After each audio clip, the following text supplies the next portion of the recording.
Samantala mga idol, donation drive para sa mga nasalanta sa Agno, Pangasinan nagpapatuloy. Sa detalye mga idol, kasama natin Idol Jama Victorio.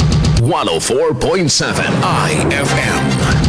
Report! Bukas ang bayan ng Agno sa mga donasyong pagkain, gamot at kagamitan matapos ang matinding pinsalang idinulot ng bagyong Emong. Ikinasa ng lokal na pamahalaan ang panawagan ng donasyon para sa ilang pangunahing pangangailangan tulad ng monetary amount, grocery items, hygiene kits, gamot, banig, kumot at unan para sa mga apektadong residente. Ilang establishmento at pampublikong opisina ang nagpaabot na ng donasyon, kabilang ang nasa 600 sako o katumbas ng 20,000 na kilos ng bigas. Isa ang Agno sa mga lubang napuruhan ng bagyo sa Western Pangasinan at nananatiling walang supply ng kuryente ang kabuang 17 barangay base sa Pangasinan 1 Electric Cooperative. Patuloy din ang pagtukoy sa kabuang lawak ng pinsala ng bagyo sa bayan upang matugunan ang pangangailangan ng mga residente. Kasama mo mula dito sa IFM Dagupan ay si Idol Jama Victorio, Tatak IFM.